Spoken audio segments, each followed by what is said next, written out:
Welcome to the Consumer Reports Camera Buying Guide. Buying a camera can be daunting, especially as technology now overlaps between models. Do you need a digital still camera that also takes video, or a video camera that also takes photos? And sure, you can take pretty good photos and video with your smartphone these days. But when is it worth upgrading to a specialized device to get better quality? This guide will give you all the information you need to decide before buying. When it comes to taking still pictures, you've got plenty of options. Your smartphone, a digital camera, an HD camcorder, or an action cam. Any of them are fine for still shots taken in bright light, but add some adversity to the scene like low light, and a digital camera is really how you'll get the best quality still photos. Same goes for video. Superior footage typically requires a specialized video camera, often dubbed a camcorder or action cam. Some high-end SLR cameras also can take excellent quality video, but generally only in 30-minute intervals. How do digital cameras work? Digital cameras aren't that different from conventional film cameras, but instead of capturing an image by focusing light onto a piece of film, digital cameras focus light onto an image sensor, which records it electronically. That image is stored as a collection of millions of tiny dots, or pixels, in a digital file, usually on a memory card inside your camera. What are megapixels? Images are made up of pixels. When you have 1 million pixels, you've got a megapixel. So, a camera that captures 16 million pixels is called a 16 megapixel camera.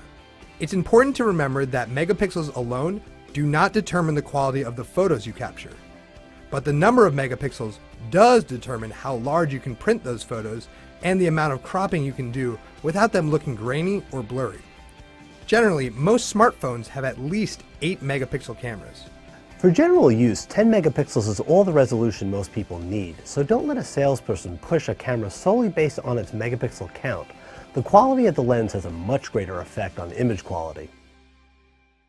Most still cameras can be divided into two categories: point-and-shoot models with fixed or attached lenses, and system cameras with interchangeable lenses and other accessories. While many devices take photos, if superior grade pictures shot in very light conditions are your primary goal, standalone cameras are the way to go.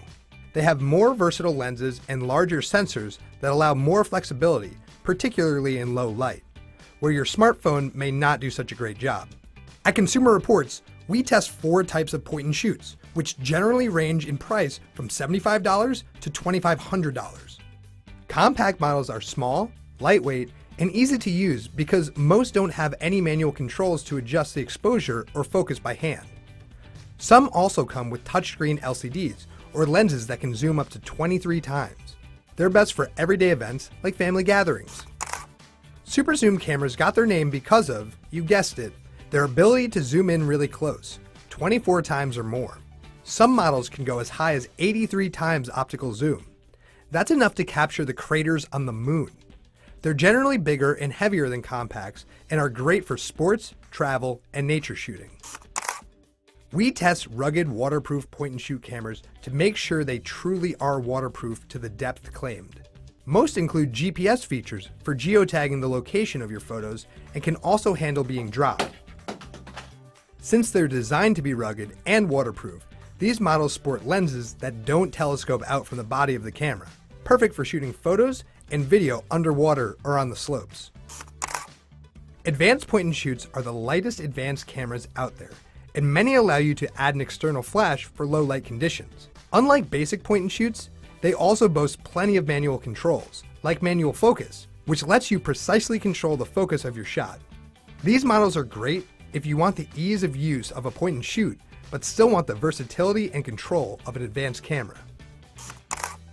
Mirrorless cameras have a lot of the advantages of SLRs, like interchangeable lenses, but are smaller and lighter. For that reason, many people choose them as a high-end travel camera. Expect to pay anywhere from $280 to $3,500. They have the same size image sensor, but, as their name implies, don't have the mirror SLRs do.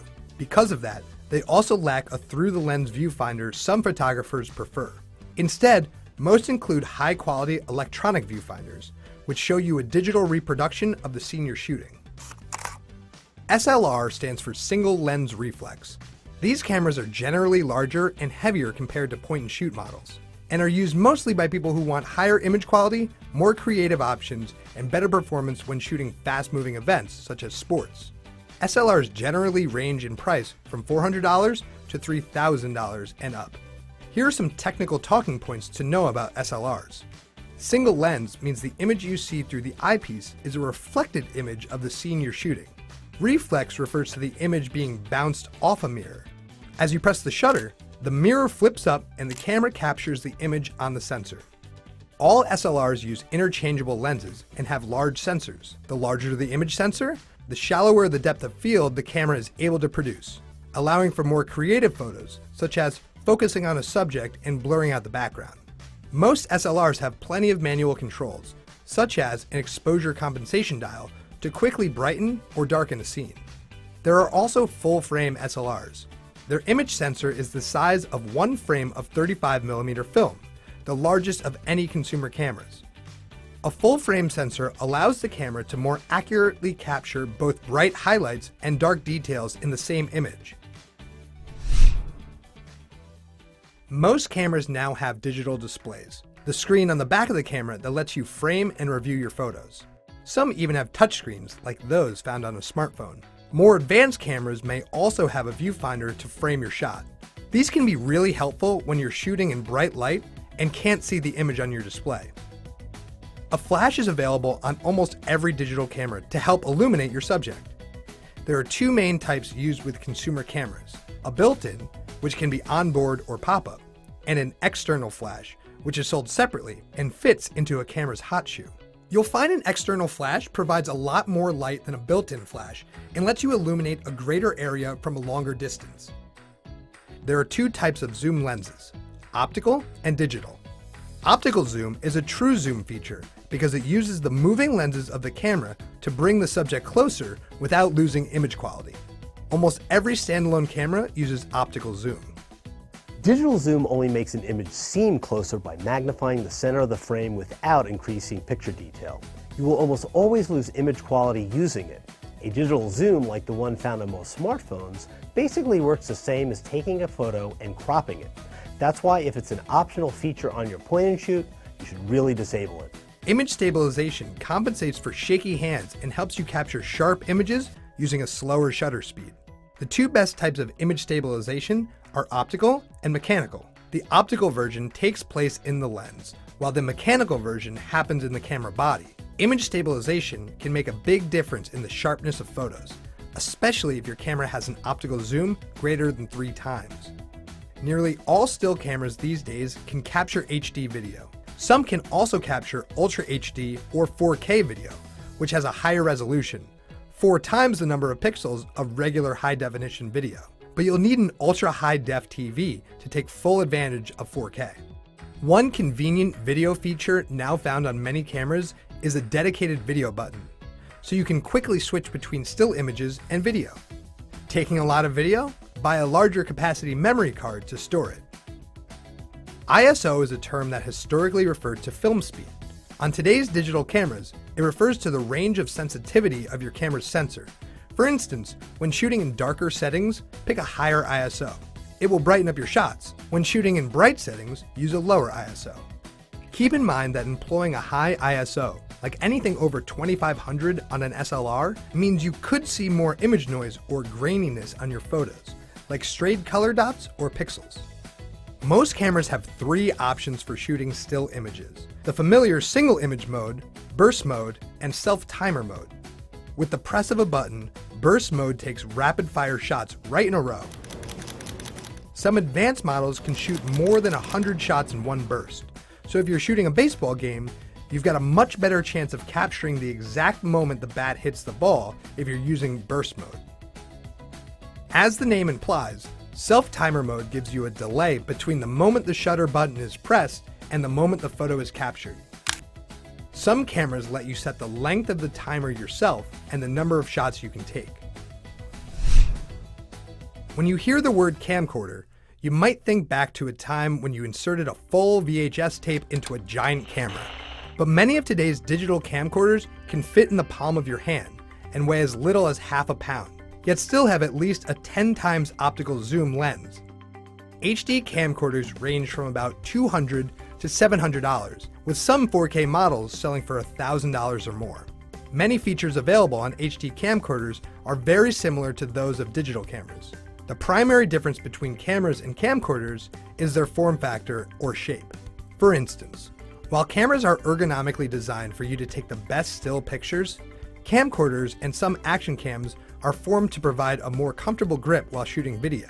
Same goes for the placement of the video record button, the flip-out LCD panel, and the optical zoom features. Camcorders are a good option if you plan to take a lot of video in long stretches and you don't want to lug around a heavy SLR. Action cams are designed for people who like outdoor sports and activities such as jet skiing and snowboarding, and who want the ability to capture hands-free video. They range from about $100 to $600. Because they're so light and compact, they may lack features like a viewfinder or an LCD. Although some have a waterproof exterior, many have a rugged and waterproof housing or removable case. Part of the appeal of action cams is that you can attach them almost anywhere. Handlebars, a helmet, even a drone. There's a robust accessory ecosystem filled with all kinds of mounts and straps to make that possible. Also important on an action cam, simple, one-touch controls and even Wi-Fi, so you can control the camera from your smartphone while your hands are busy. Instead of film, digital cameras, camcorders, and action cams store your images on flash memory cards. SD, or Secure Digital, is the most common format. Others include Compact Flash. That's used mostly with SLR cameras. Or micro SD cards, which are often used in smartphones. Some cameras can hold higher capacity SD cards, such as SDHC models, which can store up to 32 gigs of memory, and SDXC, which stores even more. Some cameras can accept more than one type of card, so check your manual. To get your photos and videos into your computer, there are a lot of options. You can transfer media using a cable, like a USB or HDMI. Or, since so many cameras offer Wi-Fi, you can transfer them wirelessly to your computer, your smartphone, or even your printer.